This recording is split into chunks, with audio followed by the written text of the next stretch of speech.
watching. So in today's video I want to talk about ADHD. So we're in back to school season, and this whole summer your child may have been out of school and may have been having a lot of fun running around, letting out a lot of energy, no real structure, and after 2 months of being off, now he's going to be forced to go back to school, and he or she may not have the ability to control or settle down for 6 to 7 hours a day, and your kid might have trouble with that. So I want to talk about ways we can avoid maybe giving your child some medication and having ways to help you have him learn to settle down or maybe follow the rules a little bit better at school. Now, ADHD is a very overdiagnosed mental health condition that many teachers see that a child is not complying with the rules, constantly getting out of his seat, blurts out things in class, and he can't seem to settle down. And these things sometimes cause the teachers to talk to the parent and refer them to go get evaluated for ADHD.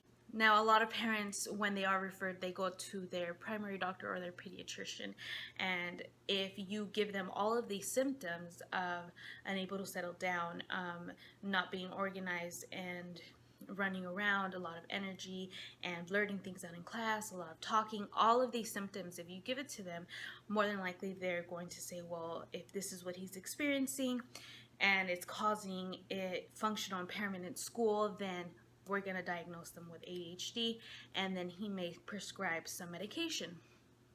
Now, some parents may take this and say, okay, well, he has ADHD, I'll give him the meds, and that's it.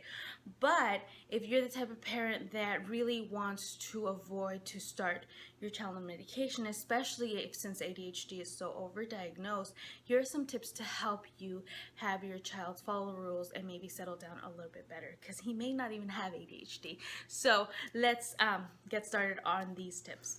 So one tip you can do is try to limit the amount of time your child spends with screen time. So less TV, less video games, and less tablet or whatever they're using. The reason why this may be causing your child to be more active or irritable in the classroom is because when people or when kids watch television or any type of video games and things like that, there's too much stimulation going on in the brain. So when they go into the classroom and the teacher is up in the front teaching, it's not enough stimulation to keep them engaged. So it's not really that they can't, it's just that they need more stimulation. So if you limit the amount of screen time they get at home, this will help them be a little bit more attentive in class and will avoid that irritability that they get in the classroom because of the overstimulation that they may be getting at home from the screen time and not enough of it in the classroom. So I hope that makes sense. Another thing you can do is give your child more structure at home. So have a time for homework, have a time for eating a snack, have a time for screen time, have a more structure at home. That way they're not antsy of just doing whatever they want. Because if you let them get home and just kind of run wild and just let them have too much free time, when they get to a structured place like a classroom, they won't be able to settle down because they're so used to having so much freedom. But this will have to require some effort from the parents. So if you really want the change to happen, it also has to be a lot of work. There also needs to be work coming from the parent. So you have to set up a schedule as well so you can get your things done at the same time, taking care or limiting the amount of free time the child gets when they get home. So another thing you can do for your child is giving your child an outlet for their energy. So enrolling them in a sport that allows them to run around, enrolling them in a classroom that lets them release their energy in a constructive way can help your child be more attentive and more focused in the classroom.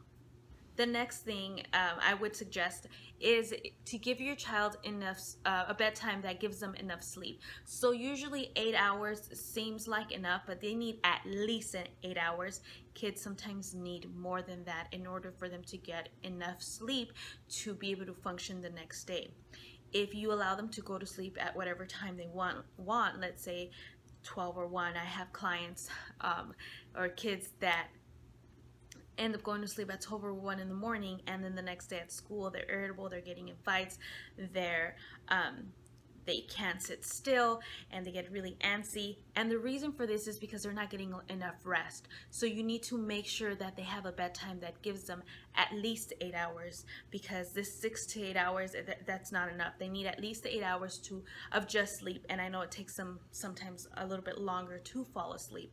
So making sure that your child gets enough sleep will really help them in the classroom to really settle down and stay focused.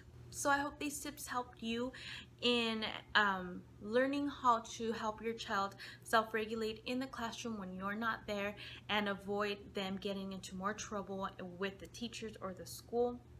Now, I do suggest that if your doctor or the pediatrician does diagnose him with ADHD, that you get a second opinion from a therapist, from a psychiatrist, and really see what the symptoms are. Many times it might be even anxiety, that there's something going on in the home, such as parents fighting, or they're not getting a need met, so it's coming out in this irritability, in this extra energy. So really try to get a second opinion from a therapist or a psychiatrist, to see really what's going on with the child, and really see if they really actually even have ADHD, because many times they don't, even though they meet all that criteria. So I hope this video was helpful, and if you have any questions, go ahead and email me, or you can go ahead and leave a comment below. And I'll see you guys next time. Bye.